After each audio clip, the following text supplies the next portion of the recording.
Wabarakatuh. Perkenalkan nama saya Aldi Trianda Hendrawan dengan NIM akhir 104. Pada kesempatan kali ini saya akan membahas tentang perubahan tubuh lansia menurut Islam. Langsung saja, buat teman-teman yang belum memahami lansia itu apa, jadi lansia itu adalah sebuah sebutan untuk manusia yang sudah mengalami penuaan disebut dengan lanjut usia atau yang biasa kita kenal lansia. Menurut Undang-Undang Nomor 13 Tahun 1998 tentang Kesejahteraan Lanjut Usia pada Bab 1 Ayat 3 dan juga KBBI disebutkan kategori lansia adalah usia 60 tahun ke atas, berlaku baik laki-laki maupun perempuan. Lalu yang selanjutnya mengenai perubahan fisik pada lansia secara general, yang pertama yaitu fungsi pendengaran yang dimana kita ketahui ketika orang sudah mengalami penuaan, biasanya pendengarannya akan berkurang. Lalu yang kedua yaitu mengenai fungsi reproduksi, yang dimana pengetahuan saya mengenai perempuan biasanya sudah mengalami fase menopause yang dimana tidak bisa haid kembali dan sel telur sudah tidak bisa dibuahi lagi. Lalu yang berikutnya mengenai fungsi penglihatan, yang dimana pada umumnya di Indonesia terjadi orang yang sudah lanjut usia, penglihatannya mulai buram dan mereka menggunakan kacamata. Lalu yang berikutnya adalah rambut memutih atau yang biasa kita kenal dengan uban, sangat wajar di mana orang yang sudah lanjut usia biasanya rambutnya mulai memutih. Lalu pada perubahan fisik yang berikutnya yaitu mudah lelah, yang dimana kesehatan orang yang sudah lanjut usia mulai rentan terkena penyakit. Dan yang berikutnya yaitu kulit mulai keriput.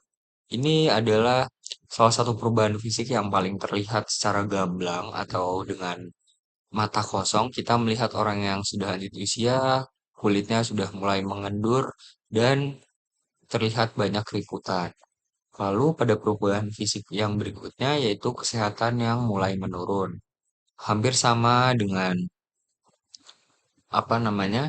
Yang poin ke-5 yang dimana mudah lelah dan di sini juga kesehatannya mulai menurun dan mudah terpapar penyakit. Oleh karena itu, untuk orang yang lanjut usia biasanya akan lebih disarankan untuk memulai hidup yang lebih sehat seperti makan makanan yang harus lebih dijaga agar tidak terkena kolesterol dan juga mungkin sedikit adanya pencarian hobi agar kondisi psikologis tetap tenang dan tidak stres. Lalu lanjut yang berikutnya yaitu mengenai sudut pandang Islam. Jadi perubahan fisik pada manusia lansia itu juga dijelaskan di dalam Al-Quran. Yang di sini saya mengutip 3 surat yang ada di Al-Quran, yaitu Quran Surat Ar-Rum ayat 54, yang dimana bunyinya Allah adalah zat menciptakanmu dari keadaan lemah, kemudian dia menjadikanmu kuat setelah keadaan lemah, lalu dia menjadikanmu lemah kembali setelah keadaan kuat dan beruban. Dia menciptakan apa yang dia kehendaki, dia maha mengetahui lagi maha kuasa.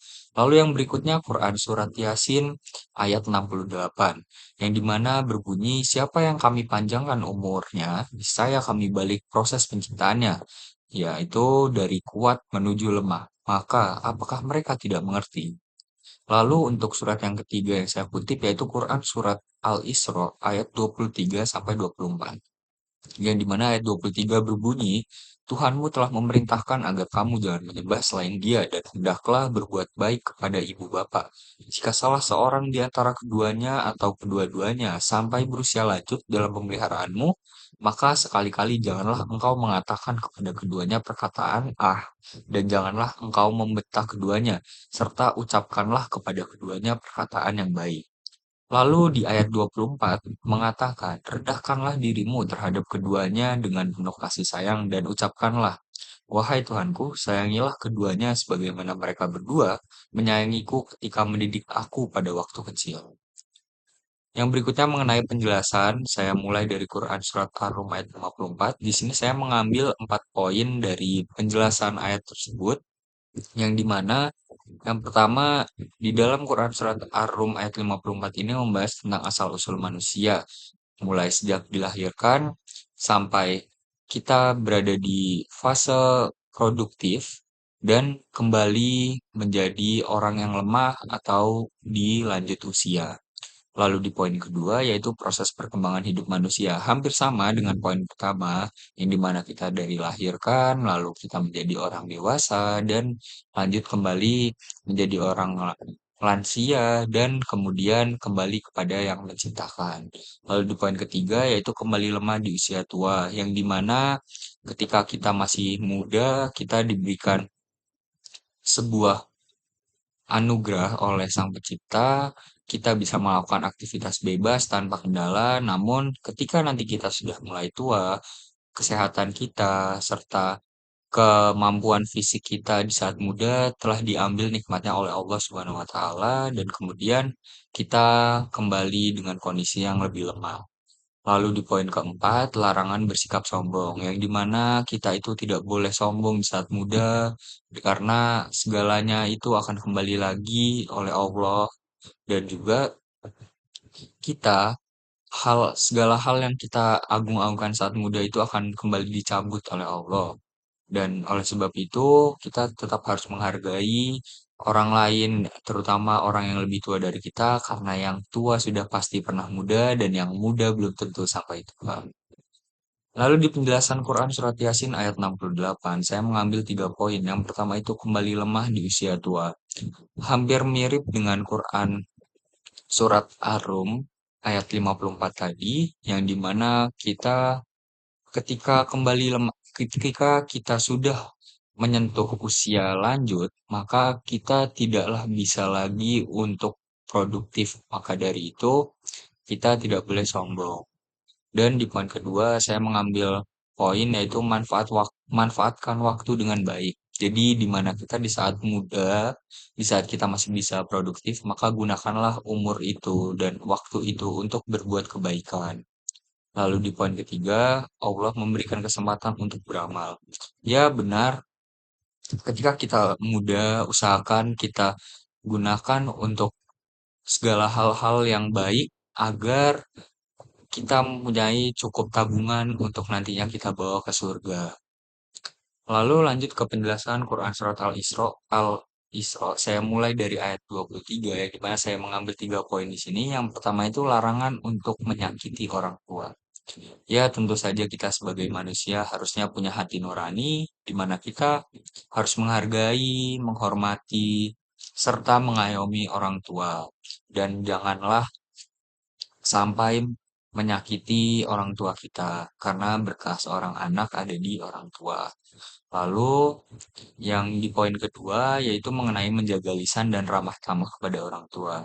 Seperti sudah dijelaskan di Quran surat Al-Isra ayat 23 di mana di situ mengatakan bahwasannya kita tidak boleh sampai menyakiti hati orang tua menggunakan perkataan kita. Janganlah kita mengeraskan suara di hadapan orang tua dan jangan berkata ah agar orang tua tidak tersakiti hatinya oleh kita. Lalu di poin ketiga yaitu perintah bertauhid yang dimana kita harus tetap beribadah kepada Allah Subhanahu wa taala. Lalu lanjut ke penjelasan Quran surat Al-Isra ayat 24 di mana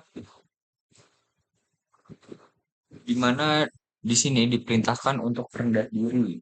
Ya, kita sebagai manusia akan kembali ke fase yang menjadi lemah kembali atau lanjut usia, maka dari itu kita jangan pernah menyombongkan diri dan juga kita harus tetap rendah hati.